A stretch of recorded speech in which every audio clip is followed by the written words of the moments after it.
Votre prochain, la personne la plus proche. Mais quelle est la personne la plus proche dans le couple? C'est pas celui qui dort avec l'autre? Si, tout à fait. Et pourquoi on passe plus de temps à résoudre le problème des enfants et non le problème de l'homme et la femme? On a la facilité d'aider tout le monde. On est généreux. On devient Père Caritas, qui aide tout le monde, Mère Caritas, qui aide tout le monde. Dehors, on est reconnu comme super. Mais son prochain, on ne prend jamais soin de son mari, on ne prend jamais soin de sa femme. Mais le Seigneur ne va pas, le jour du jugement, hein, comme dit l'Apocalypse, l'agneau viendra sur le trône. Le Seigneur, quand l'agneau viendra sur le trône, ceux qui sont morts, dit l'Apocalypse 20, 21, 22, ceux qui sont morts, même ceux qui sont morts dans la mer, ils vont revenir pour le jugement. Parce qu'il faut qu'il y ait la deuxième mort. On demandera qu'as-tu fait de ton prochain. On va regarder le prochain tout autour. Mais non. Pour vous, le marié, c'est d'abord ta femme. C'est d'abord ton mari. Qu'est-ce que tu as fait de lui? Qu'est-ce que tu as fait d'elle? Vous comprenez? Si on prend soin de cela, on comprend cela, on évite le divorce. On évite l'infidélité. Par le fait qu'on est tout le temps ensemble. Il n'y a pas d'infidélité, on n'a pas envie d'aller ailleurs, parce qu'on est tout le temps ensemble. Vous voyez? Le fait d'être tout le temps ensemble, quand on va faire le point le soir, c'est lui qui trompe. On voit tout de suite qu'il est en train de tromper, il a fait quelque chose qui n'allait pas. Parce qu'on se connaît très bien. C'est vrai. Voilà ce qui échappe au couple. Ce qui échappe au couple. Du coup, l'infidélité entre dans le couple. Mais il faut parler aussi des enfants. Après avoir parlé du couple, après on parle des enfants. L'infidélité arrive souvent. Les femmes donnent aussi plus de temps aux enfants. Plus de temps aux enfants. Les femmes croient que les enfants, ce sont leurs enfants à elles. Mais non, c'est vos enfants, vous deux. Ce sont vos enfants. Si vous vous êtes occupé des enfants, leur père arrive, mais c'est ton tour à toi, fais ton travail. Mais comme les femmes n'ont pas le courage d'envoyer les enfants vers leur papa, elles donnent plus le temps à s'occuper des enfants. Le mari, qu'est-ce qu'il fait? Il profite. La femme, qu'est-ce qu'elle fait? Elle dit, oh, il n'est plus clair, je vais venger. La femme aussi, qu'est-ce qu'elle fait? Elle profite. L'infidélité s'installe. Il n'y a pas que les hommes qui sont infidèles. Il y a des femmes aussi qui sont infidèles. C'est partagé. C'est la même maladie, même peste. Même peste, c'est partagé. Vous voyez? Pourquoi? Parce que on ne vit pas son couple. On ne vit pas son couple. On vit pour les enfants. On vit pour les enfants. On oublie que les enfants partiront. Le couple doit vivre d'abord son couple. Le devoir de s'asseoir. Il y a des couples qui ne savent pas s'asseoir. Il y a des couples qui ne savent pas s'asseoir. Parfois tu dis, mais qu'est-ce qu'ils ont? Ils ont des épines sur les chaises ou quoi? Ils n'arrivent pas à s'asseoir. Il y a des couples qui ne savent pas s'asseoir. Le devoir de s'asseoir. Le couple doit s'asseoir chaque jour. Comme nous sommes là, c'est comme ça que le couple doit s'asseoir. Parler, dialoguer, causer, tous les deux. S'ils ne veulent pas s'asseoir au salon, ils prennent un temps, même 5 minutes, 10 minutes, dans leur chambre. Après, ils sortent pour s'occuper des enfants. Pendant ce temps, ils laissent les enfants se bousculer, se disputer. Les enfants ont besoin pour s'insérer dans la société. Ils ne vont pas faire des anges, c'est pas possible. Les enfants ne seront jamais des anges. De temps en temps, il faut que les enfants, chacun essaie de trouver sa place dans la famille. Mais si on est tout le temps derrière les enfants comme des gendarmes, mais les enfants à un moment, qu'est-ce qu'ils vont dire? Mais ils nous saoulent. C'est vrai, ça. Vous voyez? Et quand les enfants vont arriver à l'âge adolescent, ça devient des tensions à la maison. Des tensions. Et les parents oublient qu'ils ont été, eux aussi, adolescents. À cet âge, les parents oublient qu'ils ont été adolescents. Ils commencent à lire le mal sur l'autre, mais ils oublient ce qu'ils ont fait quand ils étaient adolescents. Pourquoi ils n'ont pas aidé les enfants à se prendre en charge? Parce qu'ils étaient tout le temps derrière les enfants. D'abord, quand on va vers les enfants, c'est un couple qui va vers les enfants, avec le même langage. Avec le même langage. Donc la femme n'a pas à chercher que les enfants l'aiment plus que leur père. Le papa n'a pas à chercher que les enfants l'aiment plus que leur mère. Non. L'équilibre, la complémentarité sort du dialogue, du devoir, de s'asseoir. On est assis, on a parlé, on demande pardon pour ce qui n'a pas été, puis on sort tous les deux vers les enfants. C'est ça le couple. Couple fidèle, qui sait prier, qui sait lire la parole de Dieu. Parce que la première mission du couple, ce sont ces enfants qu'il faut élever, éduquer, insérer dans la société. Parce qu'on ne donne pas dans la société des bandits. Hein. La société n'a pas besoin de bandits. Non, la société n'a pas besoin de bandits. Donc chaque couple doit prendre conscience que la société n'a pas besoin de bandits. La société a besoin de bien vivre ensemble. Le bien vivre ensemble fait qu'on n'a pas de bandits. Et quand on n'a pas de bandits, qu'est-ce qu'on fait? On ferme les prisons. On ferme les prisons parce qu'il n'y a plus de bandits, il n'y a plus de... Chacun essaie de vivre avec l'éducation de sa famille. Hein? Et du coup, on devient fidèle, on ne va pas penser au divorce, on ne va pas penser à des tensions inutiles. Et moi, à chaque mariage, à la fin de l'homélie, je dis toujours, je vous remercie de nous avoir invités à votre mariage. Ayez le courage de nous inviter aussi, tous là, organiser la même fête, même dépense, le jour de votre divorce. On viendra. Mais il faut avoir le courage de dire ça au couple. Moi, je leur dis. Je n'ai pas honte, je leur dis. Ils me déplacent. Ils ne paient pas mon déplacement. Hein. Ils ne paient pas mon déplacement. Moi, je me déplace, c'est bien. C'est bien. Je vais fêter avec eux, ils me donnent à manger, mais les déplacements, c'est moi qui paye moi-même mon déplacement. Pour fêter avec eux.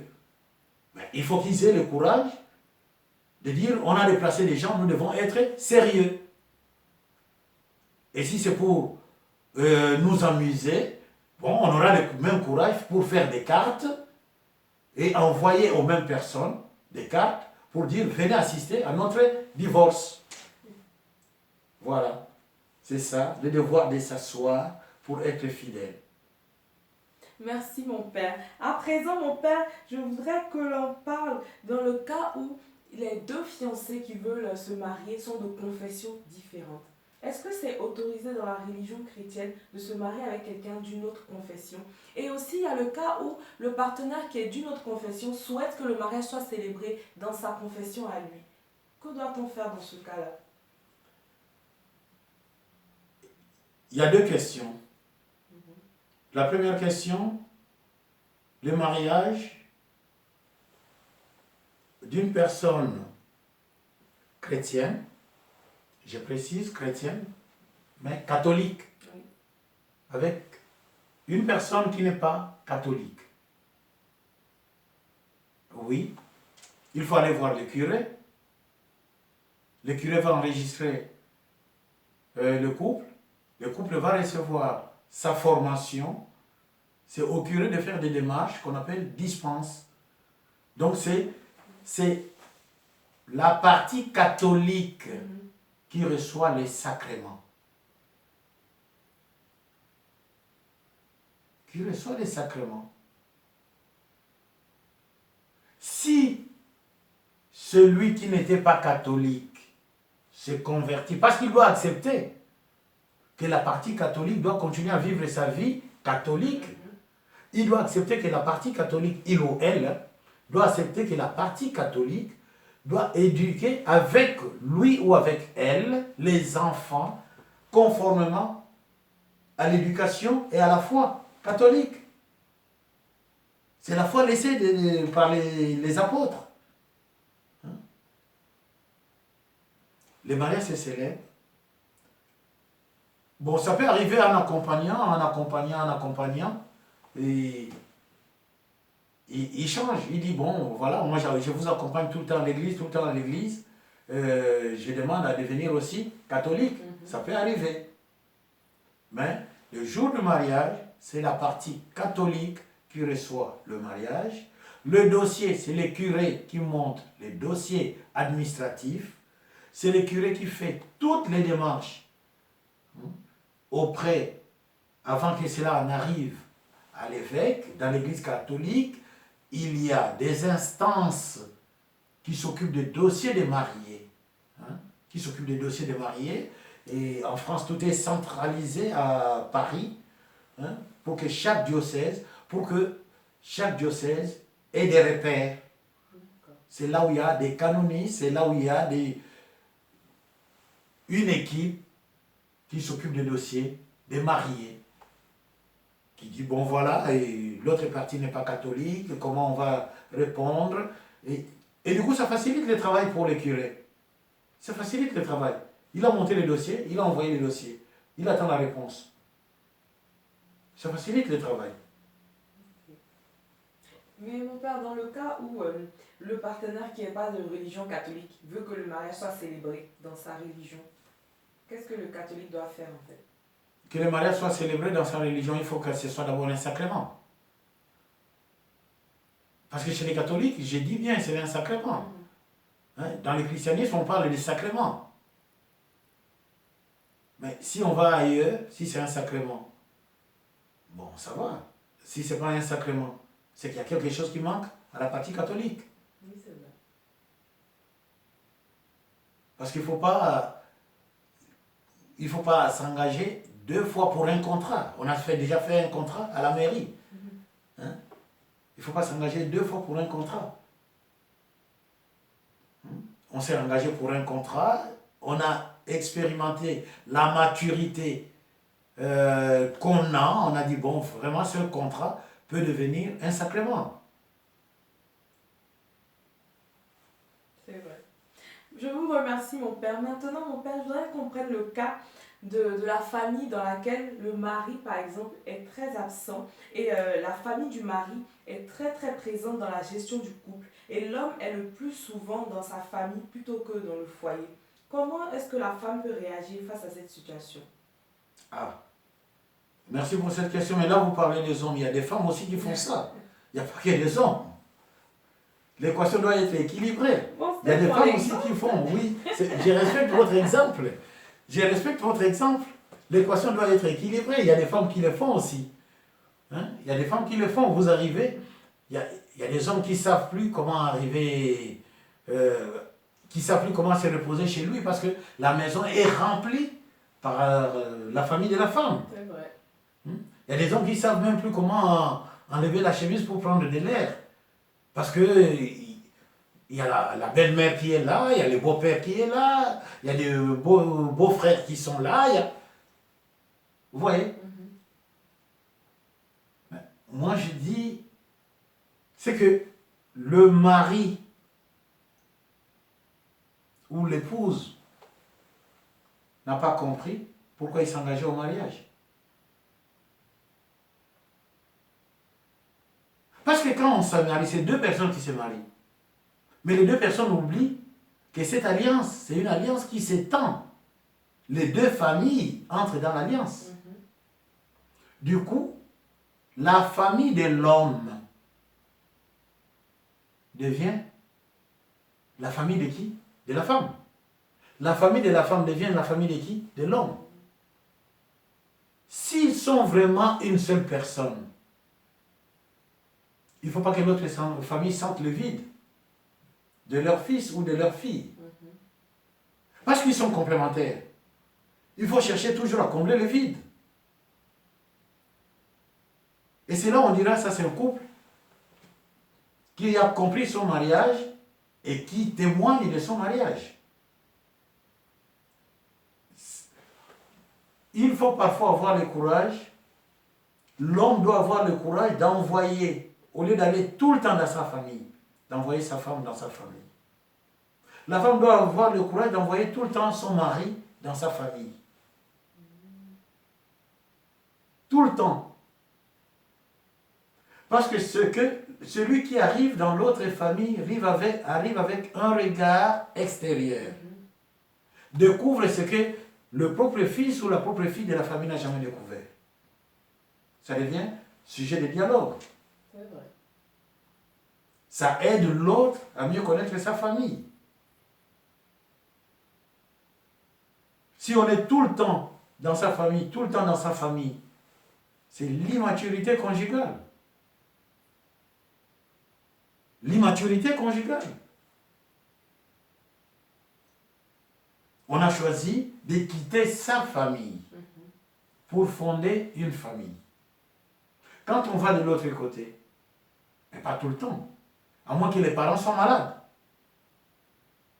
Et si les parents sont malades, si les parents de l'homme sont malades, mais c'est la préoccupation du couple. C'est la préoccupation du couple. C'est peut-être la femme qui prendra plus en charge la famille malade pour que son mari ne soit pas tout le temps triste. Parce que cette tristesse peut devenir un souci pour le couple. Ça peut bloquer l'homme. Il voit sa vie, comment il a passé sa vie avec ses parents. Maintenant, les parents sont malades. L'homme devient bloqué dans sa vie. Il ne dit plus rien dans son foyer. Il devient nerveux. Mais si la femme comprend ça, la femme épargne ce souci à son mari. C'est la femme qui est plus avec les malades de la famille de son mari. Autant pour l'homme qui comprend qu'il faut épargner sa femme de ses soucis. C'est là où l'homme va prouver qu'il est vraiment dans cette famille, prendre des initiatives. Bon, voilà, je viens tel jour, on va voir le médecin, je viens, on va faire ceci, on va faire cela, je vais vous sortir un peu pour vous détendre. Bon, et dire à sa femme, bon, écoute, toi tu vas rester, je vais manger avec eux au restaurant. C'est ça la complémentarité dans le couple. Que de sortir comme un voleur, aller tout le temps voir les parents sans que l'autre ne soit au courant. Mais pourvu qu'en sortant comme ça un jour, qu'on ne connaisse pas l'accident en cours de route, ça serait embêtant. Parce que qu'est-ce qu'on dira à l'autre? Vous voyez? Non. Le couple doit valoriser le couple. Le couple doit aller voir les parents, pas tout le temps, mais pas ensemble, mais en allant avec l'accord du couple, on sait que, oui, il est allé voir les parents. Prochainement, c'est moi qui irai voir ses parents.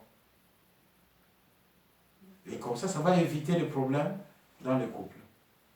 D'accord, mon père. Merci beaucoup. Maintenant, mon père, on va terminer sur cette question.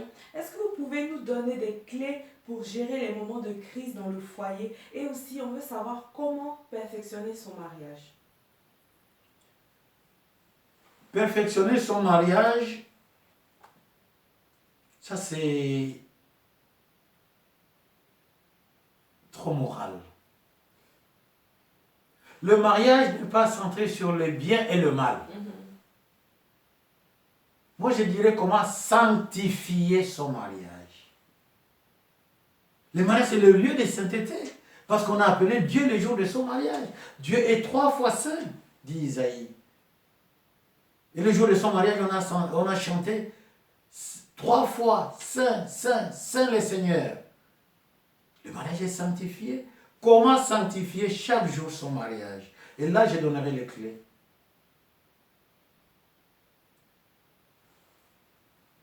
Lire la parole de Dieu chaque jour. Prier chaque jour, lire la parole de Dieu chaque jour. Même quand on est fatigué. On dit à l'autre, je suis fatigué, tu lis la parole de Dieu pour moi. J'écoute. On dit à l'autre, tu me tiens, je suis fatigué, tu me tiens, on fait la prière. Il faut demander, parfois je demande combien de couples qui se tiennent encore pendant la prière. Mais le jour du mariage, ils se sont tendus la main. Ils se sont tendus la main. Mais après, ils ne se tiennent plus la main. Mais c'est là où je ne comprends pas les gens. C'est là où je ne comprends pas. Quand l'autre est fatigué, on est appelé à avancer ensemble. Quand l'autre est fatigué, qu'est-ce que je fais? Je lui tends la main pour lui dire, tu peux compter sur moi. On avance ensemble. Tu es fatigué, je fais la prière. Je lis la parole de Dieu, je fais la prière. On ne peut pas être fatigué tous les deux au même moment. Vous voyez? C'est vrai. Ça, c'est la clé qui ouvre toutes les portes. L'autre clé que je donnerai, le devoir de s'asseoir. Savoir s'asseoir et dialoguer. Savoir s'asseoir en se promenant. Parce que quand le couple, quand ils ont commencé, ils marchaient ensemble. Hein. Parfois, ils faisaient 5 km sans se rendre compte. Mais pourquoi ils ne marchent plus ensemble? Pourquoi ils ne vont plus au restaurant ensemble? Hein? Il y a beaucoup de couples, quand tu leur demandes, et comment vous avez commencé? Oui, quand on commençait, on s'est donné un rendez-vous au restaurant, on a mangé ensemble. On dirait que c'était pour montrer à l'autre que ma carte bleue marche très bien. Mais non. Prenez le temps, allez manger encore au restaurant. Soyez toujours ensemble. Ça, c'est une clé, savoir s'asseoir, dialoguer encore, rigoler encore, dire à l'autre, mais oh, mais mon cher, tu te rends compte. Mais quand je t'ai eu, tu avais beaucoup de cheveux, maintenant tout tombe. Mais ça fait du bien. Il a envie d'entendre ça. Vous voyez? Ça, c'est une clé.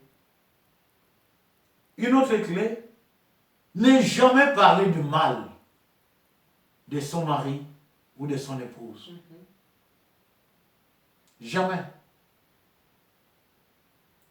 Moi, j'ai dit au couple, pourquoi vous avez une chambre? C'est là où vous devez régler vos affaires. Pourquoi vous ramenez vos affaires à la place publique? Le salon, c'est la place publique. Le couple peut être en train de discuter au salon, quelqu'un d'autre arrive, rentre. Les enfants sont là. Est-ce que les enfants ont besoin de ça? Les enfants ont besoin de ça? Non. Vous pensez que c'est parce que vos enfants vous ont vu discuter que vos enfants vont dire, tous les couples discutent? Mais les enfants les savent. Ils vont faire leur expérience. Ils vont faire leur expérience. Quand vous avez vos problèmes, réglez vos problèmes dans votre chambre. Ne jamais parler mal de l'autre. Ne jamais dire mon enfant. Personne n'est venu avec un enfant à la maison. Chacun a ramené quelque chose qu'on a mis ensemble. Ça a donné un être. C'est Dieu qui a donné cet être-là. C'est Dieu. Parce que la femme ne savait pas que ça sera une fille. L'homme ne savait pas que ça sera une fille. La seule personne qui savait que ça sera une fille, c'est qui? C'est Dieu. C'est un être différent. Un être différent qui n'a pas besoin de vous voir discuter. Qui n'a pas besoin que vous lui disiez, c'est mon fils, mon fils. Non, c'est notre fils. C'est notre fille. Vous voyez? Quatrième clé que je donnerai, le couple doit avoir un langage. Même dans la Bible, Saint Jean a trouvé un langage codé, qu'on appelle apocalypse, c'est-à-dire révélation, c'est-à-dire manifestation. Hein? Qu'on dira épiphanie, la manifestation épiphanie, la manifestation du Seigneur. Saint Jean a trouvé un langage codé. Il y a des couples qui n'ont pas de langage. Moi, quand je prépare le couple au mariage, avant de commencer le dossier, je leur dis, trouvez quel est votre langage. Parce que vous aurez des invités, vous serez invités, il y aura des gens. Et vous devez avoir un langage. Dès qu'il regarde, l'autre sait de quoi il s'agit. Que de dire à l'autre, et j'ai besoin de toi. Et j'ai besoin de toi. Et mon chéri, excusez, ma chérie, excusez, j'ai besoin de toi. Oh. Du coup, tu coupes la causerie. Mais par un geste, un langage, on sait déjà ce dont on a besoin. Le couple doit avoir un langage. Je ne parlerai pas de pardon parce que c'est un couple qui prie. Un couple qui prie, un couple qui sait. Le Seigneur a dit, avant d'aller à l'autel, vois dans ton cœur, tu as des problèmes avec qui et pardonne la personne. Donc c'est un couple qui est continuellement dans le pardon. Le pardon est sa respiration. C'est pourquoi je ne parlerai pas de pardon. Je ne parlerai pas de l'amour. Pourquoi? L'amour est fondé dans la parole de Dieu, dans la prière. Du coup, je sors de la prière. À la fin de la prière, je dis à l'autre, vraiment, je t'aime, il n'y a que toi au monde. Il n'y a pas d'autre personne. Vraiment, sans toi, je n'existerai pas. Je vivrai, parce que je vais mourir à un moment, je ne vais plus vivre, mais je n'existerai pas. Je ne serai pas épanoui. Je ne serai pas dans le bonheur. Exister, c'est ça, être dans le bonheur. Mais l'autre a besoin d'entendre ça. Parce que ça vient de la prière. On ne fait pas des remarques à l'autre comme c'était son enfant. Ça, c'est être mal poli dans le couple. Non. Dans le couple, il n'y a pas un enfant. Parce qu'ils ont la maturité déjà avancée, cette maturité qui a fait qu'ils se choisissent. Il n'y a pas des enfants. Donc on ne peut pas parler à l'autre comme s'il était, ou comme si elle était, un enfant. Non.